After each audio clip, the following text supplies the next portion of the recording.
Kristo, na kwamba tuliamini katika Kristo, hivyo tumejengwa katika yeye. Sema kwamba muamini amejengwa katika Kristo. Tuliamini katika yeye. Yeye nani? Kristo. Hivyo tumejengwa katika yeye. Haleluya. Muamini amejengwa katika Kristo. Yaani tuliamini katika Kristo, hivyo tumejengwa katika yeye. Kristo ni nguzo yetu kama waamini. Kristo ndio nguzo yetu kama waamini. Haleluya. Kristo ndio nguzo kwetu kama waamini. Wakorintho nasema kwamba tumejengwa. Nasema kwamba muamini amejengwa katika Kristo. Yaani tuliamini katika Kristo, hivyo tumejengwa katika yeye. Wakorintho wa kwanza 3:11. 3:11 Wakorintho wa kwanza. First Corinthians. Inasema, yes, maana msingi mwingine hakuna mtu awezaye kuweka isipokuwa ni ule uliokwisha kuwekwa. Yes. Yaani Yesu Kristo. Haleluya. Huo ndio msingi. Hiyo ndio msingi ambao tumewekwa ndani. Haleluya. Tumewekwa ndani, tumejengwa ndani hiyo msingi. Kristo ndio msingi ambao muamini amejengwa juu yake. Kristo ndio msingi. Kristo ndio msingi ambao muamini amejengwa juu yake. Muamini ajengwa kwa sababu ametoa. Ajengwa juu ya kutoa. Ajengwa juu ya kutoa, ajengwa juu ya kutoa kwa sababu amehudhuria. Hapana, hiyo sio msingi. Licha kuwa unahitaji hiyo mambo na kuhudhuria na kutoa na kila kitu na kuenenda vyema, lakini haujengwi katika hizo, kwamba tumejengwa katika Kristo. Huo ndio msingi wetu, ndio nguzo yetu kama waamini. Haleluya. So msingi ambao, so muamini, Kristo ndio msingi ambao muamini amejengwa juu yake. It's our foundation. Christ is our foundation. Hallelujah. Hiyo ndio msingi wetu.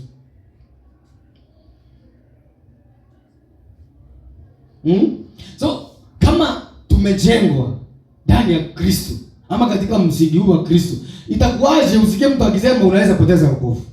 How? Unaweza kuyumba katika wokovu? How? Wanakuwa wamesoma vizuri. Hadi kama amesema vizuri tumejengwa katika Kristo. So itakuwaje mtu akuwa na guns, that audacity to stand and say that you can lose the salvation? He or she is more serious of what he says. Hatuwezi yumba. Kwa hiyo wakati Yesu anapeana mfano, anasema zui aliyejenga zui nyumba zui wapi na nini, wakati dhoruba inakuja inatetemesha ile, kwa sababu ya foundation. So foundation yetu haiwezi katetemeka, haiwezi kayumba, hata dhoruba sije, hata nini hije. Hii si msingi ambao tumejengwa ambao ni Kristo. Hatuwezi tukayumba, hatuwezi tukayumba. Hallelujah. We cannot be shaken because the foundation is strong. Kila ambacho kinafanya nyumba ianguke ni foundation. Hallelujah. Ni msingi. So msingi sio wewe, msingi sio kile ambacho unafanya, msingi sio kile ambacho hufanyi. Msingi ni Kristo, kile ambacho amefanya. Na hivyo ndivyo ambavyo tuko na audacity, tuko na the guts to tell you that kwamba upotezi wokovu, maana umejengwa katika msingi usioyumba. Hallelujah. Praise God. So hicho ndio kinatupa uhakikisho kwamba sisi hatuwezi kupoteza wokovu, na kwamba sisi hatuwezi tukayumba katika wokovu, licha kuwa kuna dhoruba, licha kuwa kuna siete sita siete unduma namba inatutisha. Hakuna kitu kama hicho. Hallelujah. Wasilete. So kwa sababu msingi ni imara. Hallelujah. Tumejengwa katika msingi ulio imara. Ndio sababu tunasema kwamba wokovu haupotei. Wokovu ni wa milele. Aliye ndani ya wokovu hawezi kupoteza wokovu. Bahati mbaya hiyo. Uwezi ukapoteza. Ni mbaya ama ni nzuri? To some ni unfortunate. But for us it is fortunate that you cannot lose salvation because we have foundation. We have firm foundation about Jesus Christ. Hallelujah. We have been built in Christ. This foundation ni Kristo mwenyewe. Hallelujah. Praise God. So wewe umejengwa katika Kristo Yesu. Hauwezi ukapoteza wokovu wako siku zote. Hicho kinafaa kukuhakikishie. Na nasi watu tumekuwa tukiangalia uhakikisho wa wokovu. Uhakikisho wa wokovu wetu. So hichi kinatupa uhakikisho kamilifu kwamba hata kama kuna mambo ambayo hayaendi vizuri, Unafaa tu kujua kwamba yani niko na that assurance that I cannot lose salvation, that I have received in Christ Jesus through faith, through faith which is in Christ Jesus. I cannot lose it. Praise God. Hii ni wokovu ambao wewe ukapoteza. Na hiyo unafaa tu kuwa unaimba hivyo bila waziwazi. Inakupa hakikisho. Baada ya somo hili siku zote ama miaka inakuja, hufai kutetemeka siku zote ama hata uende mahali kwingine. Usikae kubaliana na hicho kitu kwamba wanaweza poteza wokovu. I know influence matters a lot. You can be influenced that unaweza poteza. Lakini wewe amini kile ambacho umeambiwa kwa sababu maandiko ndio imesema. Sio kile ambacho tunasema. Hallelujah. So tumejengwa katika yeye. So Kristo ni nguzo. Na Kristo ndio msingi ambao muumini amejengwa juu yake. Waefeso 2:20. Kwa haraka. Ndio. Allah. Kumbe masaa ilikuwa inaenda. Waefeso 2:20. 2:20. Inasema mmejengwa juu ya msingi wa mitume na manabii. Pole. Anasema aje? Mmejengwa juu ya msingi wa mitume na manabii. Yaani Kristo Yesu. Mwenyewe ni jiwe kuu la pembeni. Mmejengwa juu ya msingi wa mitume na manabii. Anaposema mitume na manabii ni mitume ambao ni manabii. Hallelujah. So hiyo si kwamba inaonyesha kwamba mitume hawakuwa manabii. Hallelujah. Pia inaweza kuwa walikuwa manabii na nini. So tunaweza sema katika msingi wa mitume ambao ni manabii. Pia so anasema na Kristo Yesu mwenyewe ni jiwe kuu la pembeni. Hallelujah. Unaona sasa vile ambavyo tuna wasiwasi, vile ambavyo tumejengwa, mahali sosi yetu inatokea, mahali kini cha wokovu wetu kiko. Hatuwezi kuwa na wasiwasi. Hallelujah. So ni vyema ukanakili mambo vizuri. Sema nimejengwa katika msingi ulio imara. Sitingiki. Lisha kwa kuna dhoruba. I cannot be shaken. Hallelujah. Hiyo mambo inakuwa halisi kwako. Inakuwa halisi kwako. Siku zote kwamba umejengwa katika msingi ulio imara, hauwezi ukatingika siku zote. So kama muamini amejengwa tuzema.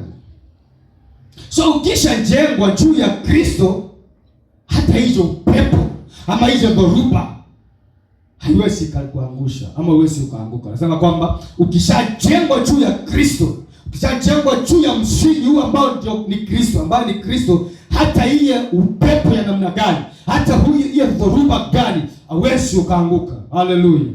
Huwezi ukaanguka, huwezi kukuangusha. Maana uko fahamu. Nasema kwamba ukishajengwa juu ya msingi ambao ndio Kristo, hata hizi upepo wa namna gani au dhoruba huwezi ukaanguka. Hata itokee nini katika maisha yako, you cannot fall. Moment you are pure in Christ Jesus. Hata hizo nini katika maisha yako, you cannot fall. Hallelujah. Hakikisha kwamba you cannot fall. Kama umejengwa ndani ya Kristo, kama umejengwa ndani ya msingi huu, hata hizo nini katika maisha yako, hata hizo yani it doesn't matter nini ambayo inaweza kuja, you cannot fall. Hallelujah. Wewe ukaanguka, bali umejengwa kwa msingi ambao au tingiki ambao ni imara. Hivyo msingi kama ni Kristo, wewe uko salama salimini. Hallelujah. Kama msingi ni Kristo, sisi waamini tuko salama salimini. Usalama wetu uko imara. Tumehakikishiwa usalama kwa sababu msingi wetu ni Kristo. Hallelujah. Hivyo msingi nasema kwamba kama ni Kristo, sisi kama waamini tuko salama salimini. Tuko salama salimini. Kama msingi wetu ni Kristo, basi tuko salama salimini. Muamini yuko salama siku zote. Hababaiki, hatigizwi, hana wasiwasi, maana already hako salama ndani ya Kristo. Hallelujah. Tuko salama salimini. Sababu tuna uhakika na wokovu. Ni kwa sababu gani tuna uhakika na wokovu wetu? Ni kwa sababu unaandika. Nauliza swali. Ni kwa sababu gani ama ni kwa nini tuko na uhakika na wokovu wetu?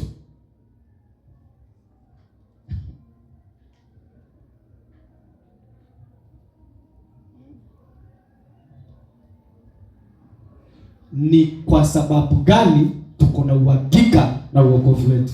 Somebody to answer. Kwa nini tuko na uhakika na wokovu wetu? Aki msipojibu hili.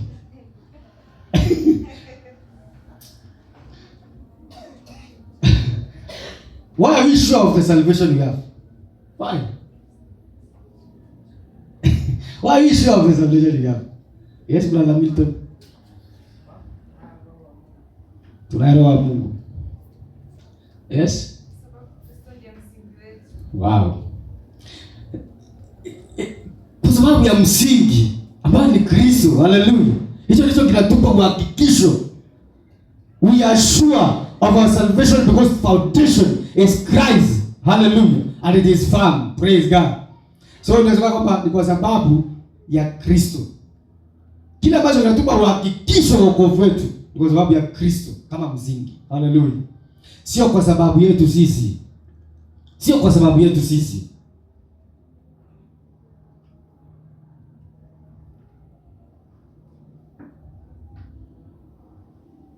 Ni kwa sababu gani tunawakisha hatuwezi potea? Ni kwa sababu gani hatuwezi potea? Ni kwa sababu gani huwezi acha na rapture? Ni kwa sababu gani una wasiwasi na unyakuo? Ni kwa sababu ya msingi tuliojengwa ndani. Hallelujah. Msingi tu unatuhakikishia bali Kristo hatuwezi potea. Hallelujah. Kwa sababu tumejengwa katika msingi ambao ni Kristo, basi hatuna wasiwasi. Wokovu wetu huwezi ukapotea. Sisi tumejengwa, msingi unatuhakikishia kwamba hatuwezi tukapotea. Hatuwezi tukapotea. Ama isema kwamba yeye mwenyewe ulionipa hakuna wa kuwapokonya katika mikono yangu. Hallelujah. Katika Yohana huko sema kwamba wale ambao Mungu ulionipa hakuna wa kuwapokonya. So hicho ndicho kinatufanya hatuwezi potea. Yaani hata tunapozungumza, licha ya kuwa things can be unbearing in our lives, we have that guns, we have that audacity to stand firm and say we cannot lose. Hallelujah. Hatuwezi tukapotea kwa sababu ya hicho ambacho Mungu amekifanya. Hallelujah. Unajua, by the way, since I understood this, siku hizi nanga waziwazi. By the way, unajua kile ambacho kama ni kwa sababu yetu ama kwa sababu ya mwanadamu, hadi ningekuwa na shaka. Kwa sababu mwanadamu wakati mwingine mwanadamu kuna story, hata si story, ni kama ni reality. I don't remember kama tulikuwa tunavushwa mto ama nini. Watu walikuwa wanavushwa mto. So huyu mtu anavusha mto anakubeba akifika katikati. Kama ulikuwa umetoa 200, unajua akikutisha 500 utatoa ama akuangushe hapo. Akwambia ongeza pesa. Kama si hivyo nitakuachilia. So hiyo ndio shaka ya wanadamu. Kama msingi ni kwa wanadamu, ningekuwa na shaka. In fact singekuwa na confidence. Lakini kwa sababu yeye ndiye aliyesema, hii maandiko yananiambia hivyo. Neno lake ni amini na kweli. Leo, kesho na hata milele. Liko hivyo na liko imara. Kila alianzisha tangu mwanzo, kiko hivyo alivyosema. Hallelujah. Kwa sababu hatuna wasiwasi. Kama ni sisi wenyewe. Ama kama ni unajua hata nikwambia hata watumishi wa Mungu. Kama tumejengwa ndani yao, au ndio unabadilika wewe. Ukiwa unakuja anasema sio BCD. Lakini ashukuriwe Mungu. Hatujajengwa ndani ya nini? Ya mtu. Tumejengwa ndani yake. Hiyo ndio inatupa uhakikisho. Hallelujah. Hata kama ni juu ya msingi wa mama yako. Mama aliyekuzaa, yani tumbo lake akakutoa amkotoka ndani yake. My friend, unaweza kuwa na shaka. Hiyo tu pekee. Anaweza kufa. Yes. Alikufa utaacha wapi? Msingi wa nini? Umemomoka. Yes.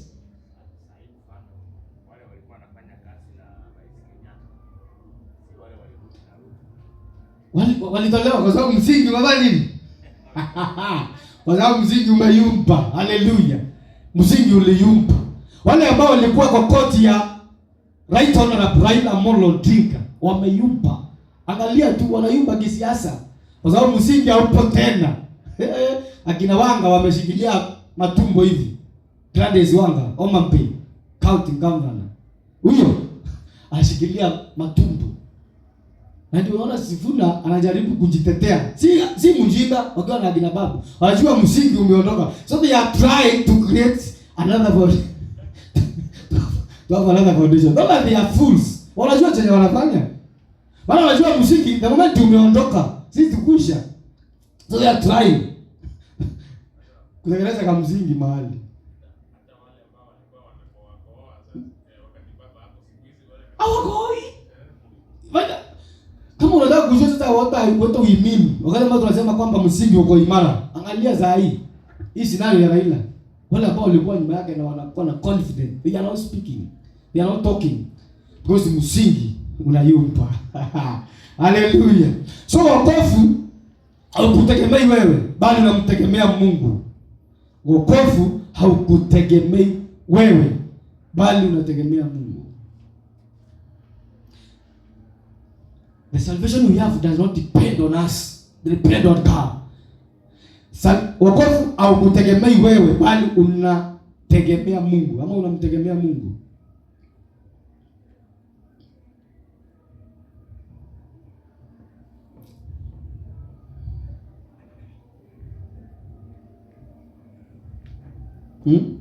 So kama wokovu haututegemei, unamtegemea Mungu. Wale ambao unasikia wakisema kwamba jitahidi, sifanye, umeokoka lakini unahitaji kujitahidi. So Yesu atakuwa amefanya kazi gani? Mazinga umbo sasa kazi. So hakuna kujitahidi katika wokovu. Wokovu hatuna anything to earn. Yes. Of course. Unaimba hadi unazidi hata unakuwa kabisa uko chini. Ama hujaikuwa chini. Paka uone ni kama tumikia Mungu is in vain, is vanity. So katika hiyo wakati ingekuwa imepomoka. Hallelujah. So wale ambao wanatuambia kwamba tujitahidi ni waongo. Huo sio wokovu. Hakuna wokovu wa kujitahidi. Hatujitahidi kuokoka, bali tumeokolewa.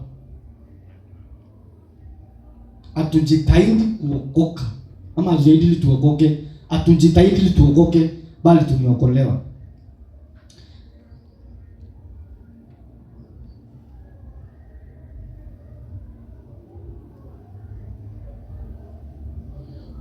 Nasema kwamba hatujitahidi kuokoka, bali tumeokolewa. Ni permanent. Sio kwamba tunajitahidi tuende tukaokolewe. We are not here to be saved. Who is here to be saved today? We save him now. Nani hapa anaokolewa leo? To perform a miracle ya kuokoka. Tuko hapa. Si ndio mali? Tunaweza muokoa. Nani hapa tumuokoe? Amekuja kuokolewa. Anyway, we are not here to be saved. Hallelujah. We are not here to be saved. No, we are permanently saved once and for all. We are not here to be saved. We don't go to church to be saved. We don't serve God in order to be saved. We are permanently saved once and for all. We are permanently saved once and for all. We serve God because He saved us. We minister unto God because He has already saved us permanently. Praise God. We are here because we are saved. Alama kwa sababu mlima Sayuni wale watapatikana ama wamepatikana waliookolewa. Hallelujah. Sio wanaoendea wokovu, waliookolewa tayari. So sisi hapa katika mji wa Bwana tumeokolewa. Hallelujah. Sisi tumeokolewa, tuko hapa. Wale ambao tuko hapa, we are saved. We are not here to be saved. We are saved. Hii mambo ni kama unajua wakati mwingine injili inakaa ni ukweli ambao ni kama ni ukweli uaminiki. Hiyo lakini hiyo ndio ukweli. Hapo inakaa tamu kwa mtu ambaye anaielewa na anaikubali. Hallelujah. Ukisikia kwamba huko mahali kuokolewa au unazaje, unaanza kucheka tu kimoja moja. Hata kama hali imekukaba koo. Unacheka tu. Unajua unaweza imba kimoyo moyo hata kama physical you are weak. Unaimba kimoyomoyo. Unaweza imba kimoyomoyo ukitabasamu ndani. Na kama una tabasamu physically, you can tabasamu inside. Hallelujah. Wokovu ni basi ya kukupeleka mbinguni ama ya kutupeleka mbinguni. Hiyo ndio basi. Wokovu ndio ticket. Salvation is the ticket to heaven. Hallelujah. So, na hivyo atujitahidi kufanya nini? Kwenda mbinguni. Kwa sababu already we have arrived. Anasema mumeufikiria mlima Yerusalemu wa mbinguni, sio kama hicho. Kuna kitu anazungumza sisi. So sisi already tumefikiria. So kila ambacho kilifanya tukafika ni kwa sababu acquire ticket ambayo ni wokovu. Hallelujah. So sisi tuko mbinguni, tumeufikiria Yerusalemu. Tunaangalia Yerusalemu wa mbinguni, sio kitu kama hiyo anasemanga hivi. We have arrived. Hallelujah. Say we have arrived. Ama sema usiambie wengine walikuwa hawajafika. Say I have arrived. Hallelujah. I'm the only seat of God. Kama uamini. Mimi ni mji mtakatifu wa Bwana. Hallelujah. Ni wenyeji wa mbinguni. Praise God. Sisi wenyeji ni raia, hatuko safarini ya kwenda mbinguni. Sisi ni raia wa mbinguni. Sam, we don't have any journey. We are not in journey to heaven. Tumefika. Unaona hapo umekaa uko mbinguni. Hii ni mambo ambayo yaaminiki. Haikubaliki. Haina mahali pa kukaa. Tafuta tu mahali nikae. Tafadhali. Itavutia tu mahali. Ningekuomba tu, ningegusi. Itavutia mahali kwamba uko mbinguni. Hauna safari. Hallelujah. Hauna safari. We are not in journey. Hatuna safari yoyote ya kuelekea mbinguni. Naelekea Kanaani. Hakuna mahali tunaelekea. Hallelujah. Hakuna mahali tunaelekea. Hello? Hakuna mahali tunaelekea. Elekea Kanaani. Anaimba gani? Hakuna mahali tunaelekea. Naelekea Kanaani. Ni tamu. Kwanza wakielekea. Naelekea Kanaani. Si Kanaani ya wapi? Ya mbinguni. Kanaani ya mbinguni. Mimi sijui. Kanaani ya kwanga mbinguni. Ndio starudi tena mizizi ndio. Naelekea Kanaani. Sitarudi tena Misri. We are not in journey. Hallelujah. We have arrived. Bravo Jani. Hatuna safari yoyote. Alafu ikiangushwa. Akitokea hapo. So si kama anaelekeanga Sundays ama zidi ama atafika lini? Huyo mtu anaelekea. Hallelujah. Atuelekei. Hatuko safarini. We have arrived. Praise God. Hivyo wokovu wetu ni imara.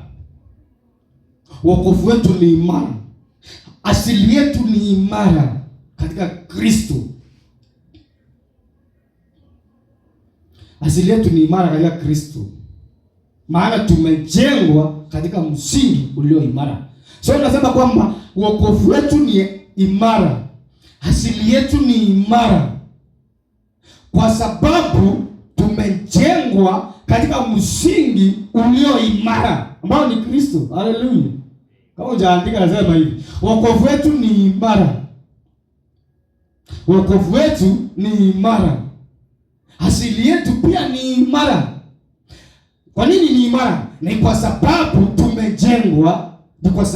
tumejengwa, katika msingi. Tumejengwa katika msingi ulio imara ambao ni Kristo. So tumejengwa katika msingi ulio imara ambao ni Kristo. Hallelujah. 2 Corinthians 1:21. Si kama ujalia nimesema kwamba wokovu wetu ni imara, asili yetu ni imara. Kwa nini ni imara? Kwa sababu tumejengwa katika msingi ulio imara ambao ni Kristo, ambao ni Kristo, ambao ni Kristo. 1:21, 2 Corinthians chapter 1 verse 21 inasema, yes, basi yeye atufanyaye imara pamoja nanyi. Moja, basi afanyaye nini? Atufanyaye imara. Si basi sisi ambao tujifanyao imara. Anasema basi yeye atufanyaye imara. Alafu nanyi katika Kristo. Na kututia mafuta ni Mungu. Haleluya. So ni Mungu ambaye ametufanya imara, sio sisi. Haleluya. So kile tunafanya, so sisi tuko imara kwa sababu ya Mungu. Mungu ametufanya imara. Na yeye mwenyewe, sio sisi kwamba tuna nani atufanya imara? Yeah? Nani atufanya imara? Umefanya nani imara na nani? Wewe ni imara kwa sababu ya Mungu. Haleluya. Anayetufanya imara ni Mungu, sio sisi tunaojifanya imara. No, ni Mungu. Haleluya. Na anafanya imara pale ambayo tunasema inamaanisha kujengwa katika msingi. So anaposema ametufanya imara, ana maana kwamba tumejengwa katika msingi. Ni Mungu ambaye ametujenga katika huo msingi. Mungu mwenyewe. Haleluya. Na maana kwamba tumejengwa katika msingi. Tumejengwa katika msingi. Kwa hivyo muamini amejengwa katika Kristo Yesu, na hivyo hako imara. Na hivyo hako imara. Nasema kwamba kujengwa pale, kufanywa pale imara. Anaweza kufanya imara. Tumefanywa imara. Ana maana kwamba tumejengwa katika msingi. Ana maana kwamba tumejengwa katika msingi. Kufanywa imara pale inamaanisha kwamba ni kujengwa katika msingi. Hivyo muamini amejengwa katika msingi, katika Yesu. Muamini amejengwa katika Kristo Yesu. Hivyo muamini amejengwa katika Kristo Yesu, na hivyo ako imara. Na hivyo ako imara. Nini ambacho kinafanya tuko imara? Ni kwa sababu tumejengwa katika Kristo Yesu. Msingi wetu ni Kristo, na hivyo tuko imara siku zote.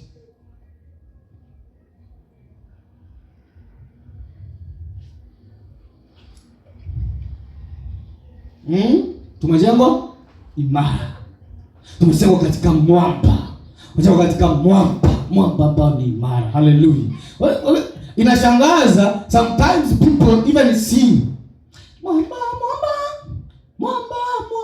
Alafu at the same time huyo mtu akona waziwazi. Ndio jinsi anasema Yesu ndio mwamba, lakini akitoka pale amesema kama Yesu alikuwa mwamba, anakuwa yeye mwamba.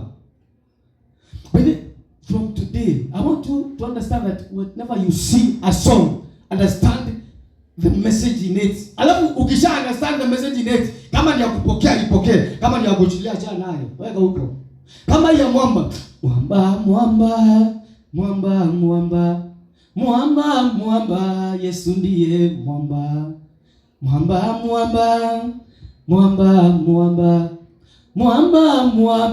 Yesu ndiye mwamba. Hiyo tunaweza kuimba ukiwa si kama nyingine inaelekea kanani na hizo zingine.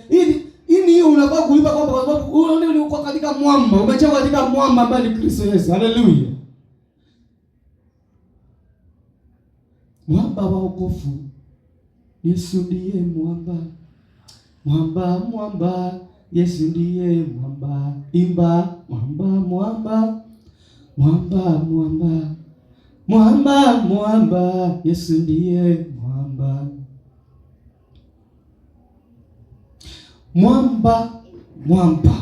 Mwamba ni Yesu. Haleluya. Wakati ambapo unaimba unafaa kuhakikisha na kuwa na uhakikisho kwamba nimejengwa katika mwamba ulio imara ambao ni Kristo. Those are the songs you need to be singing even in your house, even in your workplace. Sio kuimba nyimbo ambazo zinakuzungua hapa. Uko wapi Mungu wangu? Uko wapi? Njoo nikuone.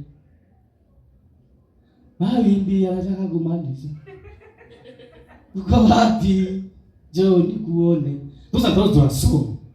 You want to sing that song, my friend, and then you part it, and in reality. Sing the song that can build you. Sing the song that can edify you in Christ. Hallelujah. Yeah? Praise God. So, look, after that revelation in songs to sing. And that's why a leader of worship, praise and worship, anafaa kuwa very deep in the word. Hallelujah. In the knowledge of God. Inaona akaweza. Maana kama kiongozi wa uimbaji hata kuwa deep. Nashangaa sana.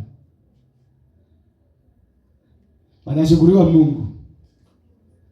Uko na kiongozi ambao ako deep in the word. Hallelujah. So zinafaa kumshukuru Mungu. Unaimba.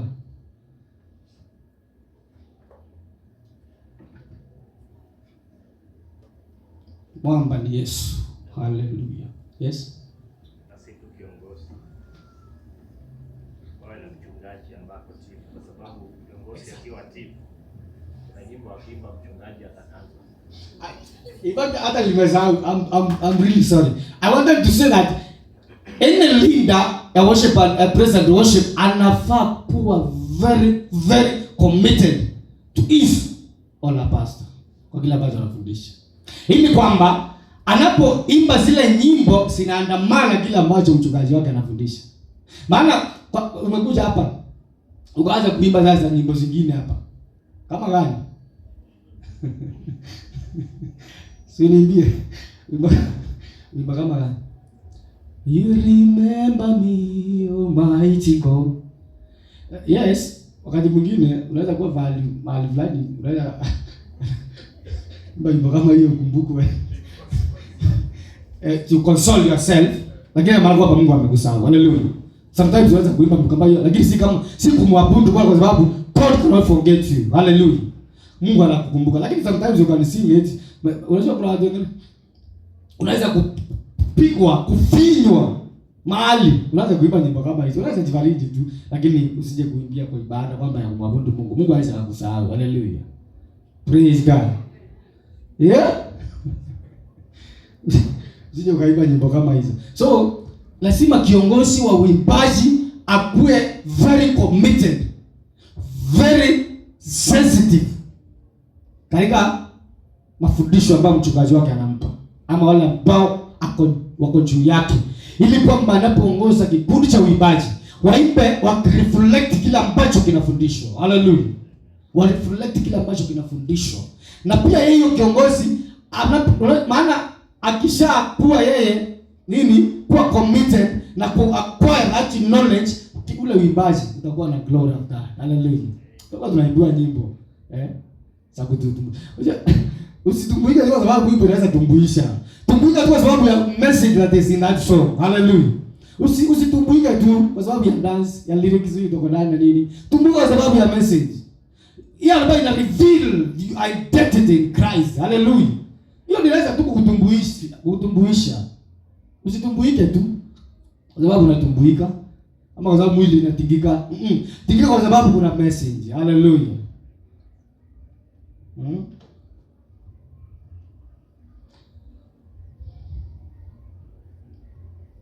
Anasema basi, ndio nimesema kwamba nyimbo kama hizo. So muamini ana uzima wa milele. That is another thing ambayo inatuhakikishia wokovu leo tuliotopokea katika Kristo Yesu. Muamini ana uzima wa milele. Muamini ana uzima wa milele, ama ni mpokeaji ama amepokea uzima wa milele. Na milele.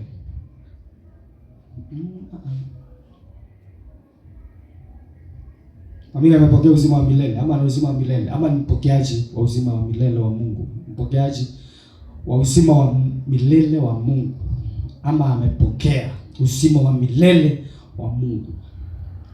Yaani hii unapaswa kujua hivi, kama kuna kitu unahitaji kujua ni if there is anything, if there is something among what the things you need to know, ni kwamba I have the eternal life. Kwamba muamini ana uzima wa milele, amepokea uzima wa milele wa Mungu. Hallelujah.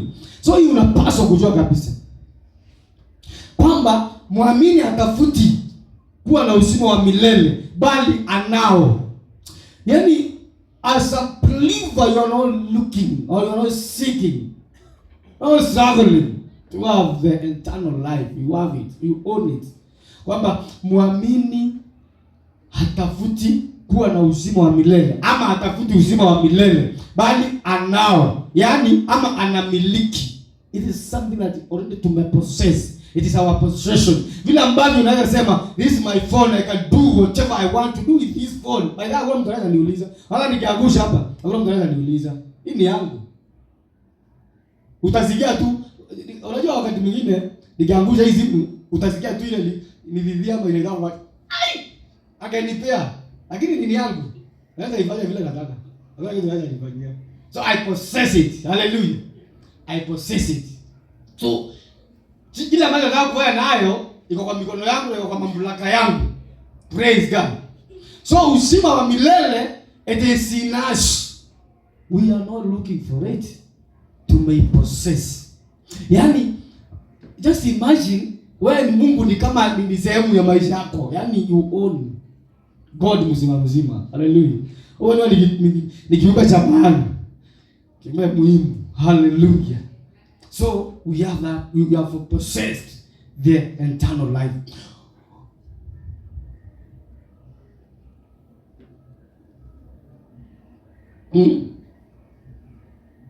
Muamini aombi uzima. Muamini aombi uzima. No, anao uzima tayari ndani yake.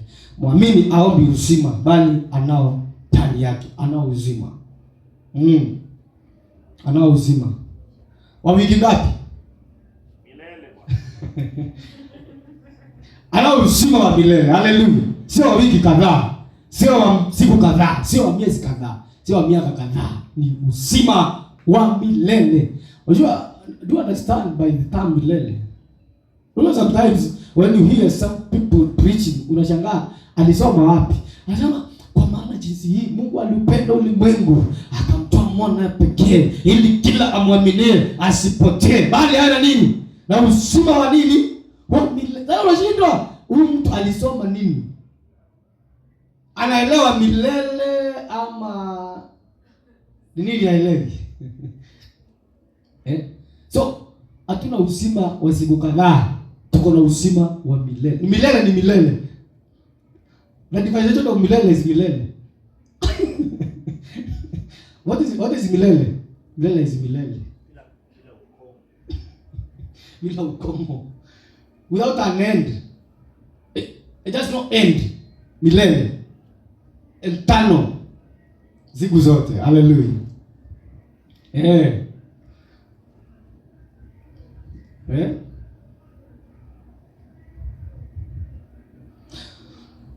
Na uzima wa milele. John 3:16. Yaani naipoti alafu kumbe imeandikwa hapa. What a coincidence. Ndio alifanya tuna. So ndio unafanya study pia unakuwa unajua nini unafanya. So sieti ni ajabu. 3:16. Hata kama tunaijua kama kukariri. Inasema. Lakini bado unaona kama ujui basi hata tufanye tu. Nini? Bidii tu ijue tu. Uikariri tu.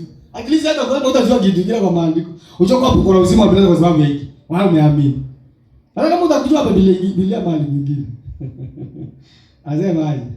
Kwa maana jinsi hii Mungu alipenda ulimwengu hata akamtoa mwanae pekee ili kila mtu amwaminie asipotee bali awe na uzima wa milele. Wa milele. Hallelujah.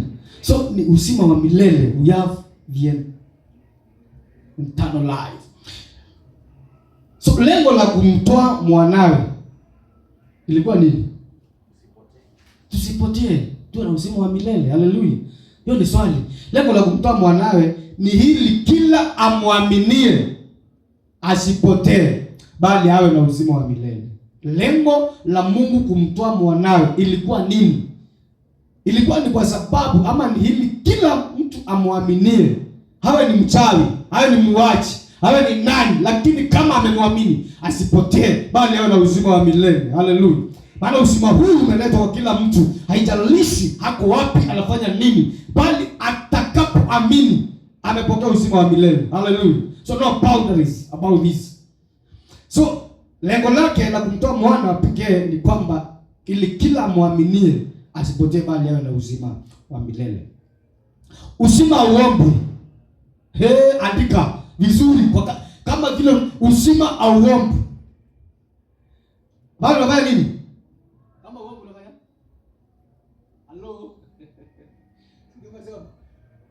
unapokelewa. We don't ask or we don't pray to have the eternal life. We receive the eternal life in Christ Jesus. Hallelujah. Uzima uongwi, bali unapokelewa katika Kristo Yesu. Sio kwamba utakuja kujua eti siku kadhaa si uko na uzima. Ama utapokea wakati ambapo umeamini, already umepokea uzima. Hallelujah. It's not a prayer point. Eternal life is not a prayer point. It to receive like deliverance, because wakati ambapo umeokolewa, umekuwa delivered. So we are delivered. Hallelujah. Tuko katika salama, tuko katika usalama. Hallelujah. So sisi tumepokea wokovu. So wokovu hauombwi. Uzima hauombwi. Yes.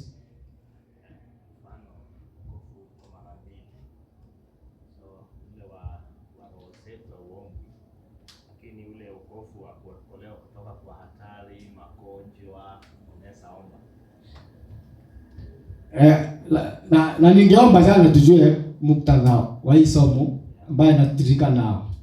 So kama uko na swali pia unaweza uliza. Thank you very much. Lakini I'm sure you know what nini ambacho naendelea nacho. Nazungumzia assurance of salvation. Salvation of our spirit. Yaani kila kutoka mautini kwenda uzimani. Hiyo ndio nazungumzia. Hallelujah. Hiyo haiombwi. Hiyo inapokelewa. Hallelujah. Kwa kazi ambayo amefanya. So asante sana. So kuna ile ya kuomba ndio unapokelewa, hiyo magonjwa na hiyo mambo mengine kwa hatari fulani. Lakini hapa specific nazungumzia kuhusu assurance of salvation of our spirit, of our souls. Hallelujah. So wokovu wa roho zetu, huo ndio nazungumzia. Auombwi, unapokelewa katika Kristo Yesu. Hallelujah. Kwa imani iliyo katika Kristo Yesu. Thank you. Unafaa mnashukuru wakati mwingine. Mtu anakifanya kitu tu sana.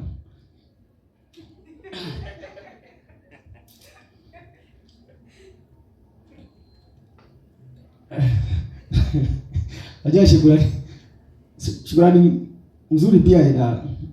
Anyway, so tunasema aje? Wokovu unafanya nini? Unapokelewa au ombi. Si kwamba eti wakati unakufa ndio unapokea uzima. Hapana. Unapokea tu saa hii tuko na uzima. Hallelujah. Uzima sio product ya prayer, bali ni product ya imani katika Kristo Yesu. Uzima sio product. Sio matokeo. Product ni kama matokeo. Uzima sio matokeo ya maombi, bali ni matokeo ya imani katika Kristo Yesu. Kwa haraka sio ama tutaisoma ama tuachane nayo. Yohana 5:24 mpaka 25. Yohana 5. Hapo tu ulikuwa kwa Yohana 3 ni next tu. Inasema amini na 5:24 to 25.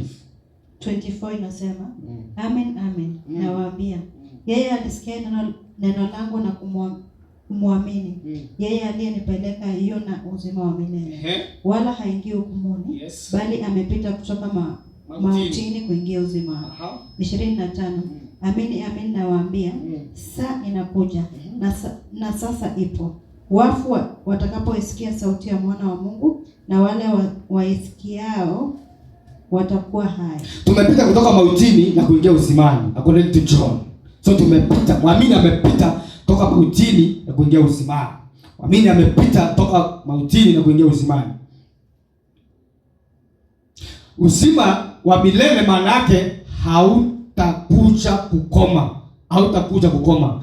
Nasema kwamba muamini ametoka mautini na kuingia uzimani. Hivyo basi uzima wa milele maana yake ni kwamba hautakuja kukoma ama una kikomo. Niruhusu niharakishe kidogo kama unaandika tuende haraka. Ni uzima ulio tele ama ulio na utele. Uzima huu wa milele ni uzima tele. Ni uzima uko na utele, hauna kikomo ama utakuja kukoma. Haleluya. Hautakuja kuisha. Uzima wa milele ina maana kwamba hautakuja kuisha, uko na utele, hauna kikomo, ndio uzima wa milele. Kwa lugha nyingine ni kwamba ni mbegu ya Mungu isiyoharibika ndani yetu. Uzima wa milele ni kwamba ni mbegu ya Mungu isiyoharibika ndani yetu. Tafadhali agiza mkono kidogo. Nasema kwamba muamini ametoka mautini na kuingia uzimani. Uzima wa milele maana yake ni kwamba hautakuja kuwa na kikomo ama hautakoma ama ukomi. Ni uzima ulio tele, ni uzima ulio na utele. Hautakuja kuisha. Ama kwa lugha nyingine tunaweza sema kwamba ni mbegu ya Mungu. Uzima wa milele ni mbegu ya Mungu isiyoharibika ndani yetu. Hallelujah. That's the definition of uzima wa milele. Ni mbegu ya Mungu isiyoharibika ndani yetu. Hallelujah. Muamini hawezi poteza wokovu hata iweje. Hawezi poteza wokovu hata iweje. Muamini hawezi poteza wokovu hata iweje. Muamini hawezi poteza wokovu. Muamini hawezi poteza wokovu hata iweje. Hata iweje. Warumi 6:4. Ndani zote kwa haraka lakini utaandika kabla tufike hapa. Warumi 6:4 mpaka wapi? Mpaka 6. Basi tulisikwa pamoja naye kwa njia ya ubatizo katika mauti yake, uzuri kama Kristo alivyofufuka katika wafu kwa njia ya utukufu wa Baba. Vivyo hivyo na sisi tuenende katika upya wa uzima. Tuenende katika upya wa uzima. So sisi tunaenenda katika upya wa uzima kwa sababu tulisikwa naye tukafufuka pamoja naye. Hallelujah.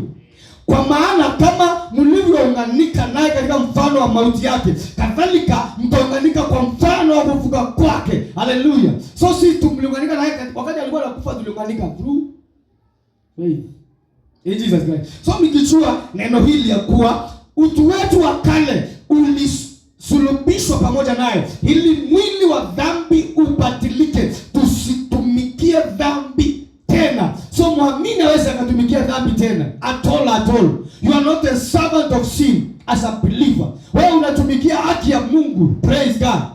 Muamini sio mtumwa wa dhambi. Muamini ni mtumwa wa haki ya Mungu. Hallelujah. Praise God. Hata huwezi kujua kwamba sio mtumwa wa dhambi. Bila nasema hai, na penye nakasirikanga.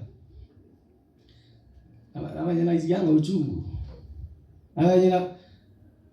Wazi mtumwa wa dhambi.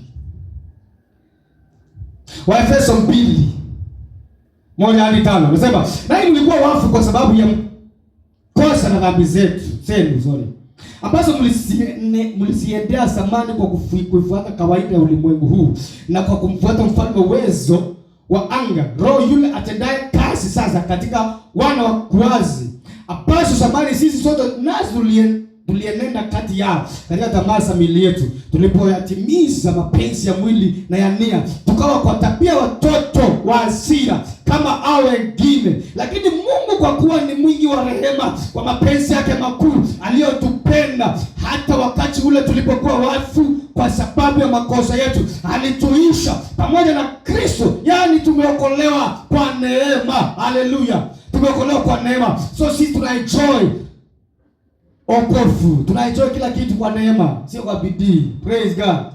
Neno kuisha ina maana kufanya kitu kuwa hai tena. Neno kuisha pale ambapo tumesoma Waefeso 2. Waefeso 2:5. I think hiyo kuisha iko mstari wa 5. So kuisha, neno kuisha lina maana kufanya kitu kuwa hai tena. So muamini ni hai. Hallelujah. Muamini ameuishwa, kumaanisha kwamba muamini amefanywa hai katika Kristo Yesu. Kwa imani iliyo katika Kristo Yesu, muamini ni hai. Praise God. Mungu ametupa uzima katika Kristo. Mtu akiamini Injili hana uzima tayari, na ni uzima ambao hauna mwisho. Nasema kwamba neno kuisha pale ina maana kwamba kufanya kitu kuwa hai tena. Mungu ametupa uzima. Mungu ametupa uzima katika Kristo Yesu. Katika Kristo Yesu. Mtu akiamini Injili, ana uzima tayari. Na ni uzima ambao hauna mwisho, ambao haukomi, ambao hauishi, ni wa milele. Huu uzima ni wa milele. Huu uzima ni wa milele. Hallelujah. Ni uzima wa milele. Andika Yohana. Hapa andiko tutakuja kuanzia mahali pale. Yohana 10:27 mpaka 29. Usisome. Hapo ndio tunaweka kikomo. Nasema kwamba neno kuishi lina maana kufanya kitu kuwa hai tena. Hivyo muamini amefanywa hai. Muamini ni hai ndani ya Kristo ama katika Kristo. Wewe muamini uko hai. So Mungu ametupa uzima katika Kristo Yesu. Mtu akiamini Injili ana uzima tayari. Na ni uzima ambao hauna mwisho, haukomi, hauishi, ni wa milele. Haleluya. Nasema kwamba wewe uko hai. Hata kama umepooza mguu, hata kama kichwa kimeenda kombo, hata kama jicho alifanyi, wewe uko na uzima. Haleluya. Hata kama wewe ni mdhaifu, wewe uko na uzima. Praise God. That's what I mean. Ni uzima ambao haukomi. Hata kama dhaifu, unaweza kuwa unatembea na mguu mmoja, unaweza kata hata mguu, unaweza kata hata mkono, lakini ina maana kwamba hauna uzima. Uzima wa Mungu uko ndani yako siku zote. Haleluya. So usitishwe na shetani. Ati kwa sababu kichwa kinauma kinataka kungooka. Unafikia kama una uzima. Uzima uko nao tele na upunguki na ukomi na uishi. Haleluya. Sana buya. Kita stand. Na wafit. Tusimame kabisa. Yes. So uko na uzima wa milele. Sio kitu ambacho unabahatisha. Ni kitu ambacho uko nacho ndani yako siku zote. Ameniweka huru kweli. Naimba sasa hallelujah. Those are the songs you are supposed to be singing as a believer. You are already free. You are free. Ameniweka huru kweli. Naimba sasa hallelujah. Kwa msalaba nimepata kutoka katika utumwa. Ameniweka huru kweli. Naimba sasa haleluya. Kwa msalaba nimepata kutoka katika. Nimeokoka na furaha. Na dhambi zangu zimetoka. Nataka kumtumikia Mwokozi wangu siku zote. Do you mean what you are singing? Do you believe what you are saying? When you sing those songs, you need to believe them. And then to work. Ama to practice what you are singing. Kwamba kama unataka kumtumikia, are you serving him? Those are the questions you are supposed to be asking. Unamtumia kwa sababu umeokolewa, umewekwa huru siku zote. Hallelujah. Hali isikufanye usimtumikie Bwana. Inua mikono yako.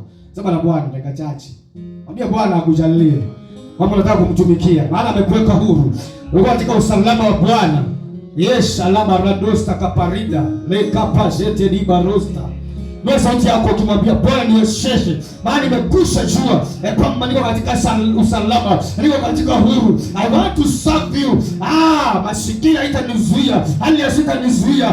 Pia Bwana anakuwezesha. Bwana anakuweka katika hiyo hali, akili yako itakuwa sawa kwa ajili ya kumtumikia Bwana. Reka paroste kapalinda mantosta, lika kapa yako pokayata, rekepina losha ni malandosta, rika koko mande, shatara pasta kaparande, arusto kopaya, ikapariata la komandesha, iradamanto, osole morade, reka pariato stoko pranesia.